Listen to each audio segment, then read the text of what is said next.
ever heard of the Black Pharaohs? It's one of history's most incredible stories, a time when a powerful kingdom from the south rose up to conquer and rule all of Egypt. This wasn't an invasion by foreign strangers, but a restoration led by a people who saw themselves as the true heirs to the pharaonic tradition. This is the story of the 25th dynasty, the Kushite kings who saved Egypt from itself. For centuries, the mighty kingdom of Kush, located in what is now modern-day Sudan, had a complex relationship with its northern neighbor, Egypt. They traded, they fought, and they shared a deep cultural and religious connection, especially the worship of the god Amen.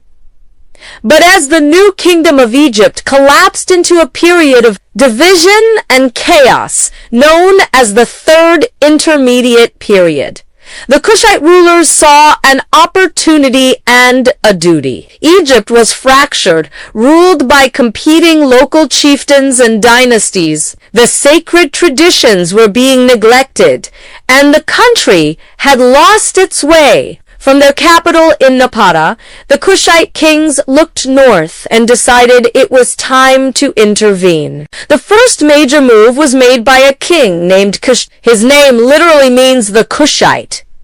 Around 760 BCE, he began to extend his influence northward into Upper Egypt. He didn't just march in with an army. He used diplomacy and religious authority. He had his daughter, Amenartis I, adopted as the god's wife of Amen in Thebes. This was a hugely powerful religious title that effectively gave him control over the vast temple estates and the religious heartland of Egypt. Kushite laid the groundwork, styling himself as a pharaoh and paving the way for his successor to complete the job. That successor was his son, Pi.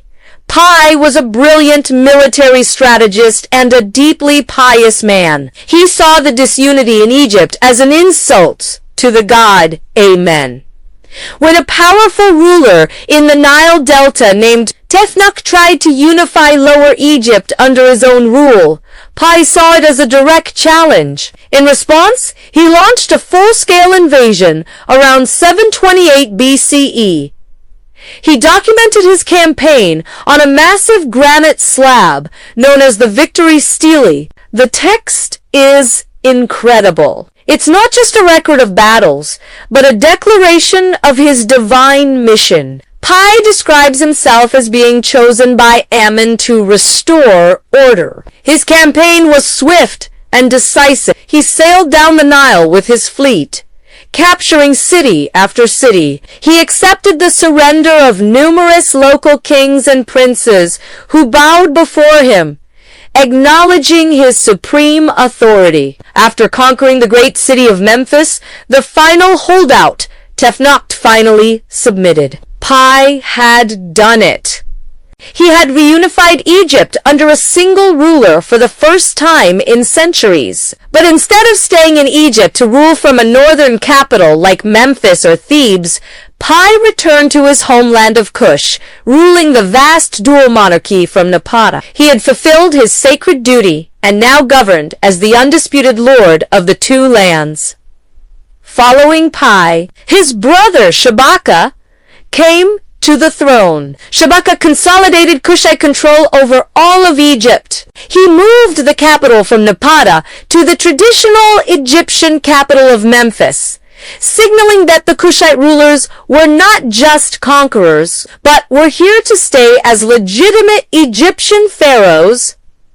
Shabaka was a great builder and a patron of the arts. He initiated a massive program of cultural and religious revival. He saw the state of Egypt's ancient texts and traditions and was horrified by their neglect. One of his most famous acts was the preservation of a crucial religious text, now known as the Shabaka stone. According to the inscription, Shabaka found an ancient papyrus scroll that was being eaten by worms. Realizing its importance, it contained the Memphite theology of creation centered on the god Ptah. He ordered it to be inscribed onto a slab of granite to preserve it for eternity. This act perfectly encapsulates the mission of the 25th dynasty.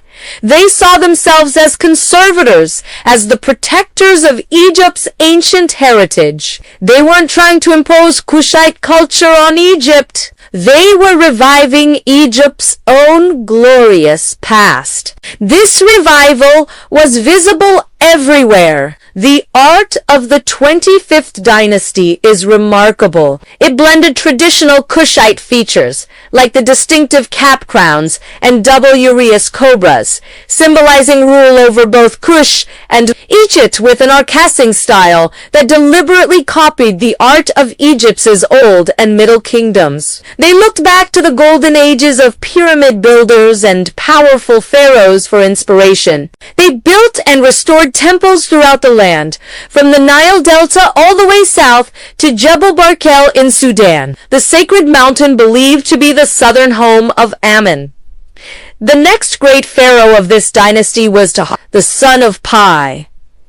His reign is often considered the high point of the 25th dynasty. He was a prolific builder, and his monuments are found all over Egypt and Sudan. He added to the great Karnak temple complex in Thebes, constructing a massive colonnade in the main courtyard. He built new temples and shrines, and even appears in the Bible, mentioned as the king of Ethiopia who came out to fight against the Assyrian king.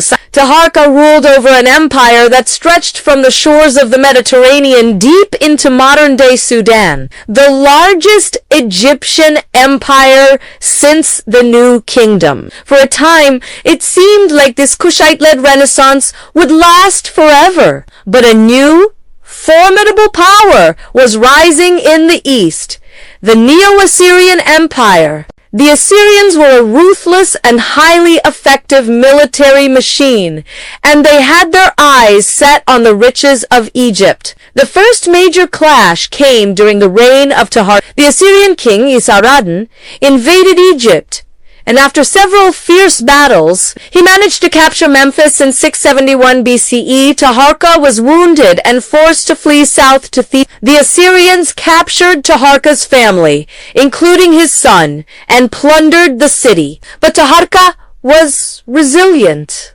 As soon as the main Assyrian army left, he returned and reconquered Memphis. The Assyrians, however, were not to be denied. Esarhaddon's successor, Ashurbanipal, launched an even larger invasion. This time, the Assyrians were relentless. They pushed Taharqa all the way back into his Nubian homeland. Taharqa died in Napata and was succeeded by his nephew. Tantamane made one last, bold attempt to reclaim Egypt. He marched north, retook Memphis, and for a brief moment it looked like the Kushites might prevail.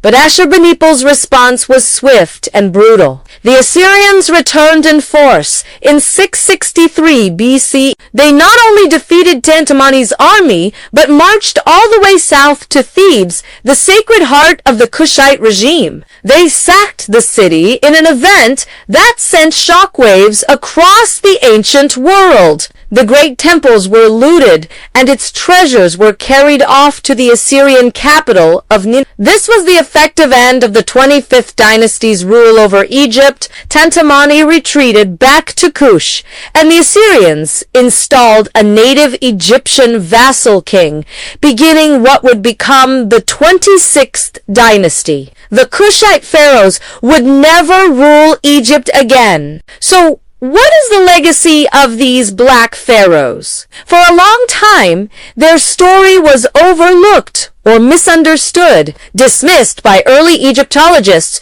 who couldn't accept that a sub-Saharan African kingdom had ruled Egypt. But we now know the truth. The 25th dynasty was not a foreign conquest in the typical sense. It was a period of reunification and cultural rebirth, led by pharaohs who deeply respected and sought to restore Egyptian tradition. They were the saviors who pulled Egypt from the brink of collapse. And even after being expelled from Egypt, their kingdom in Sudan continued to thrive for another 1,000 years. They continued to build pyramids as royal tombs long after the practice had been abandoned in Egypt. In fact, there are more pyramids in Sudan than in all of Egypt, a direct legacy of the time when their kings ruled as pharaohs of the two lands. The story of the 25th dynasty is a powerful reminder that history is often more complex and interconnected than we think. It is a testament to a glorious chapter in African history that deserves to be remembered and celebrated. Thank you so much for watching. If you found this story as fascinating as I do, please hit that like button and subscribe for more deep dives into the hidden corners of history. See you next time.